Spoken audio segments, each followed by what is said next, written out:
السلام علیکم ویورز. ہم نے لاسٹ لیکچر میں یولیسز کا فرسٹ اسٹینزا پڑھا تھا.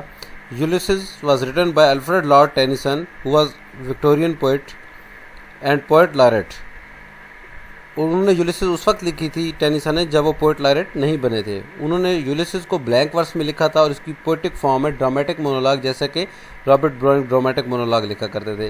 انہوں نے 1833 میں اس پوئم کو کمپوز کیا لیکن کرٹکس کے ڈر سے اس کو پبلش نہ کروا سکے. پھر 1842 میں انہوں نے اس کو پبلش کروایا. آج ہم اس کے سیکنڈ اسٹینزا کی بات کرتے ہیں جس میں یولیسز ٹیلیمیکس اپنے بیٹے کی بات کرتا ہے. ٹیلیمیکس کی ایٹمالوجی یہ ہے. In Greek it means far from battle or perhaps fighting from afar as a bowman does. Telemachus Greek mythology میں اوڈیسیس اور پینلپی کا بیٹا ہے اور سینٹرل کریکٹر ہے ہومر کی اوڈیسی کا. When Telemachus reached manhood, he visited Pylos and Sparta in search of his wandering father. یہ اتھینا کے انسٹرکشنز پہ اپنے گمشدہ باپ کو ڈھونڈنے کے لیے نکلا ہے جو اس کو اس وقت چھوڑ کے چلا گیا تھا جب یہ انفینٹ تھا، بالکل چھوٹا سا بچہ تھا. On his return to Ithaca, جب اتھاکا پہنچتا ٹیلیمیکس he found that Odysseus had reached home before him کہ اوڈیسیس اس سے پہلے ہی اتھاکا پہنچ چکا ہے. اوڈیسی کی جو پہلی 4 کتابیں ہیں وہ ٹیلیمیکس کے جرنی پہ مشتمل ہیں جس میں وہ اپنے باپ کے بارے میں نیوز لینے کے لیے گھومتا ہے جو کہ ٹروجن وار کے لیے گھر سے نکل رہا تھا اور عرصہ 20 سال سے لاپتہ تھا. ٹریڈیشنلی گیون دا ٹائٹل دی ٹیلیمیکی، یعنی کہ جو پارٹ پہلی 4 کتابیں ہیں اوڈیسی کی جو ٹیلیمیکس کے ایڈونچرز پہ ہیں اس کو کیا ٹائٹل دیا گیا؟ ٹیلیمیکی کا. اب ہم پوئم کی طرف واپس آتے ہیں. یہاں وہ کیا کہتا ہے؟ دس از مائی سن، یہ میرا بیٹا ہے. مائی اون ٹیلیمیکس، میرا Telemachus. To whom I leave the sceptre and the isle. وہ کہتا ہے کہ جب میں یہاں سے جاؤں گا تو اپنے بیٹے کو اس آئی لینڈ کا بادشاہ بنا کے جاؤں گا، یعنی اپنی گدی پر اپنے بیٹے کو بٹھا کے جاؤں گا اور یہ آئی لینڈ اس کے حوالے کر دوں گا. ویل لوڈ آف می، یعنی کہ یولیسز اس میں اپنے بیٹے سے پیار کا اظہار کرتا ہے کہ مجھے بیٹا اپنا بہت پیارا ہے. ڈسرننگ ٹو فلفل دس لیبر، یہ بیٹا میرا جو ہے اس لائق ہے کہ یہ اس ذمہ داری کو احسن طریقے سے نبھا سکتا ہے. By slow prudence to make mild a rugged people. یہاں یولیسز نیگیٹو پوائنٹ بیان کر رہا ہے اتھاکے کے لوگوں کا. وہ کہہ رہا ہے کہ میرا بیٹا بڑے تحمل مزاجی سے، بڑی استقامت سے ان رگڈ پیپل یعنی کہ ان سویلائزڈ پیپل کے درمیان انصاف کرے گا، انہیں لیڈ کرے گا. And through soft degrees subdue them to the useful and the good. یہاں وہ یہ کہنا چاہ رہا ہے کہ ٹیلیمیکس میرا بیٹا اس قابل ہے کہ بڑے سافٹ طریقے سے، نرم مزاجی سے وہ اتھاکا کے لوگوں کو سمجھا لے گا کہ ان کے لیے کیا چیز اچھی ہے اور کیا چیز بری ہے. موسٹ بلیم لیس از ہی. یہاں یولیسز کہتا ہے کہ میرا بیٹا کسی بھی برائی سے پاک ہے، اس میں کوئی بھی برائی نہیں ہے. Centred in the sphere of common duties, اس کا مطلب ہے کہ ٹیلیمیکس اپنی کامن ڈیوٹیز کے بیچ میں ہی رہتا ہے، اپنے دائرے سے باہر نہیں نکلتا. ڈیسنٹ ناٹ ٹو فیل، یعنی کہ بڑا اسمارٹ ہے اپنے کام کرنے میں اور بڑی چابک دستی سے اپنے کام کرتا ہے اور اس کبھی بھی یہ ناکام ہونے والا نہیں ہے. In offices of tenderness and pay meet adoration to my household gods when I am gone. تو وہ کہتا ہے کہ جب میں یہاں سے چلا جاؤں گا تو میرے ہاؤس ہولڈ گارڈز کو بھی میرا بیٹا پوری اٹینشن دے گا. ہی ورکس ہز ورک، وہ یہاں کہتا ہے کہ میرا بیٹا وہی کام کرے گا جس کے لیے وہ بنا ہے، رول کرنے کے لیے بنا ہے. آئی مائن، اور میں اپنا کام کروں گا کیونکہ میں ایک ٹریولر ہوں اور ٹریولنگ کے لیے ہی بنا ہوں. There lies the port.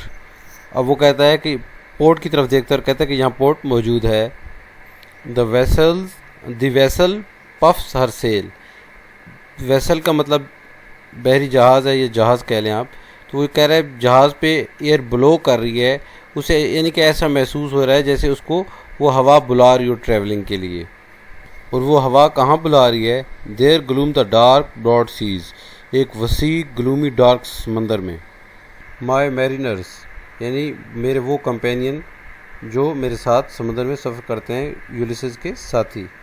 Souls that have toiled and wrought and thought with me.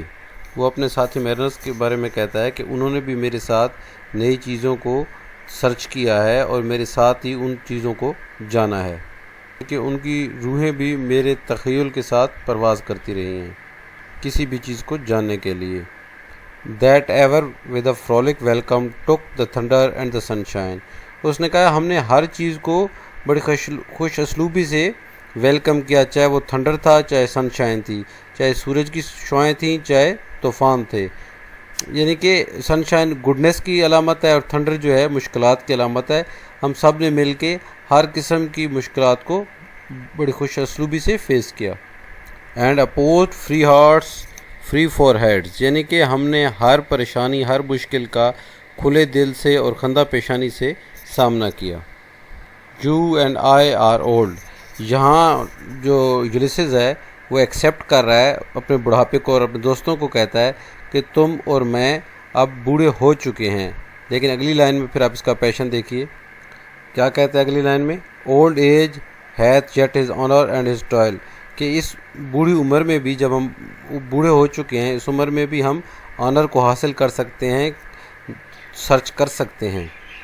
Death closures آل، گو کہ موت ہمارے قریب آ چکی ہے لیکن اب بھی ہم ایڈونچر کر سکتے ہیں اور عزت کو پا سکتے ہیں.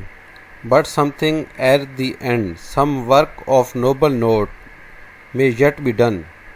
But something at the end, some work of noble note may yet be done. یعنی کہ ہم مرنے سے پہلے، ایر کا مطلب ہے بیفور، اپنے اینڈ سے پہلے کوئی نہ کوئی اچھا کام، نوبل کام، عزت والا کام کر سکتے ہیں. Not unbecoming man that show with gods، یعنی کہ انسانوں کے لیے جو بھی ہمیں انسان کی بہتری کے لیے کام کرنا پڑا اور اس کے لیے چاہے ہمیں خداؤں سے بھی لڑنا پڑا تو ہم لڑ پڑیں گے. کیونکہ یولیسز جو ہے ٹروجن وار میں وہاں گاڈز انوالو ہو گئے تھے اور یولیسز ان سے بھی لڑا تھا، تو وہ یہاں اپنے جو ہے اس کے پیشن کی بات کر رہا ہے اور اپنے عزم کی بات کر رہا ہے کہ اگر انسان کی بہتری کے لیے ہمیں خداؤں سے بھی لڑنا پڑا تو ہم ان سے الجھ پڑیں گے. The light begin to twinkle from the rocks, اس لائن میں وہ یہ کہنا چاہ رہا ہے کہ جو بیرن کریگز، جس طرح اس نے سٹارٹ میں کہا تھا، تو اب اس بیرن کریگز میں اسے کیا لگ رہا ہے کہ the light begin to twinkle from the rocks. مجھے ایسا لگ رہا ہے کہ تھاکا کے جو راکس ہیں، پہاڑ ہیں، ان میں سے روشنی چمک رہی ہے، جن کو وہ پہلے بیرن کریگز کہہ چکا ہے. دی لانگ ڈے وینز، تو یہ بیرن چٹانوں میں اگر روشنی ہے تو وہ اس کی وجہ یہ ہے کہ دن اب ڈھل چکا ہے، اب رات آ چکی ہے. دی سلو مون کلائمز، یہاں پھر فگر آف اسپیچ یوز کیا ہے. وہ کہہ رہا ہے دھیرے دھیرے آسمان پہ چاند جو ہے چڑھ رہا ہے. اب حرکت جو ہے وہ بذات خود ایک ہیومن ٹریٹ ہے جو اس نے مون کو دے دیا ہے. The deep moans round with many voices come my friends, یہاں یولیسز کہتا ہے کہ گہرے سمندر کی جو آوازیں ہیں وہ مجھے بلا رہی ہیں، جیسے وہ آپس میں کوئی گفت و شنید کر رہی ہوں. کم مائی فرینڈس، آؤ میرے ساتھیو. اگلی لائن میں دیکھیے کہ وہ بڑھاپے کو ایکسیپٹ کر کے اس کے اندر کس طرح عزم ہے، کیا ولولہ ہے.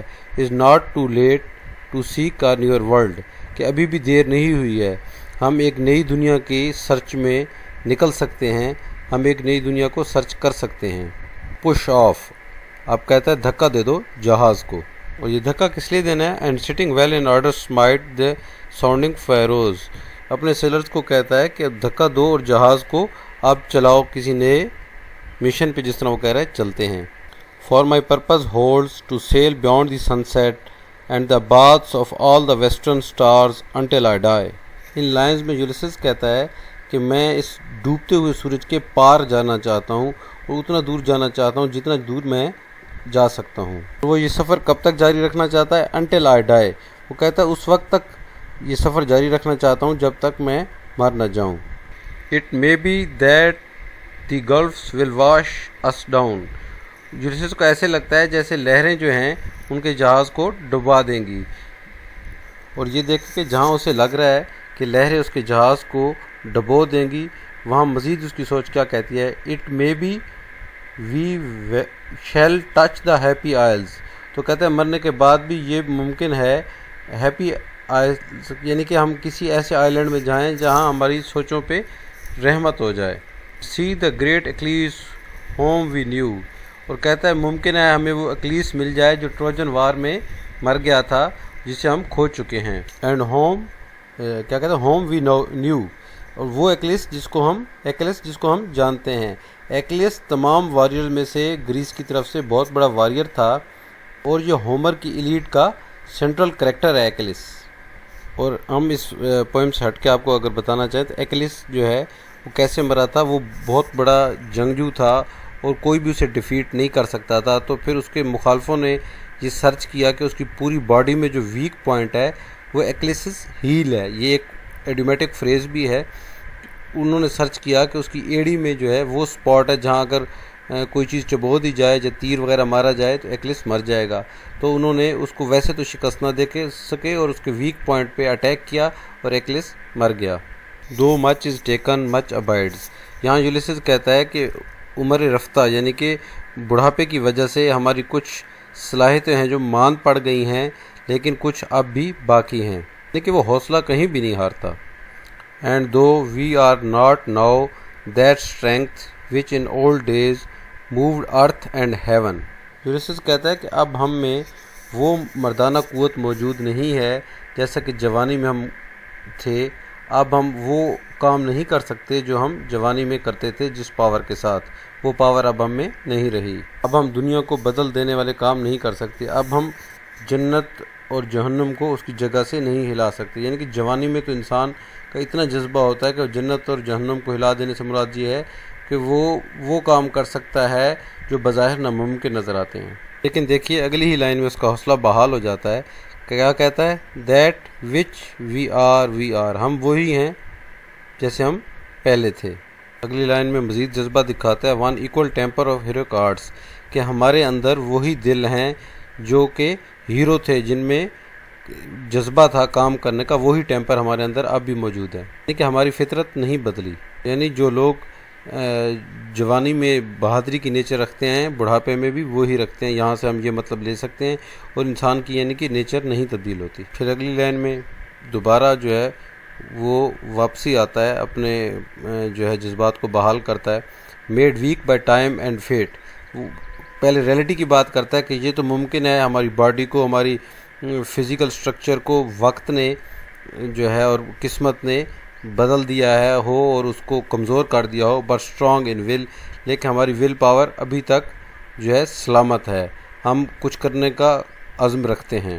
To strive, to seek, to find and to yield. ان کی ول جو ہے کیوں پرعزم ہے, to strive, to seek, to find and not to yield, کہ ان میں اس کی ول پاور آج بھی کسی چیز کو, نئی چیز کو سرچ کرنے کے لیے, کسی نئے ٹارگٹ کو اچیو کرنے کے لیے, اینڈ ناٹ ٹو ییلڈ, اور کبھی بھی نہ ہارنے والی, کبھی بھی شکست کو نہ تسلیم کرنے والی ول ان کے اندر موجود ہے. اینڈ پہ ان شارٹ ہم اس کے میجر تھیمز کی بات کریں گے. اس پوئم میں آپٹیمزم ہے, امید ہے, رجائیت ہے. ڈیتھ کی بات ہو رہی ہے کہ وہ حقیقت ہے لیکن اسے گھبرانا نہیں چاہیے. ایجنگ ہے کہ وقت کے ساتھ ہر چیز ڈھل جاتی ہے, لیکن ول پاور جو ہے انسان کی اسے کمزور نہیں پڑنا چاہیے. رسپانسبلٹی ہے, جیسے ٹیلیمیکس کی بات کرتا ہے کہ اسے اب ینگ ہے اور اسے اپنی ذمہ داریاں سنبھالنی چاہیے. اور اوور آل پوئم میں بھی یہی 4 تھیمز آپ کو نظر آئیں گے, optimism, death, ageing and responsibility.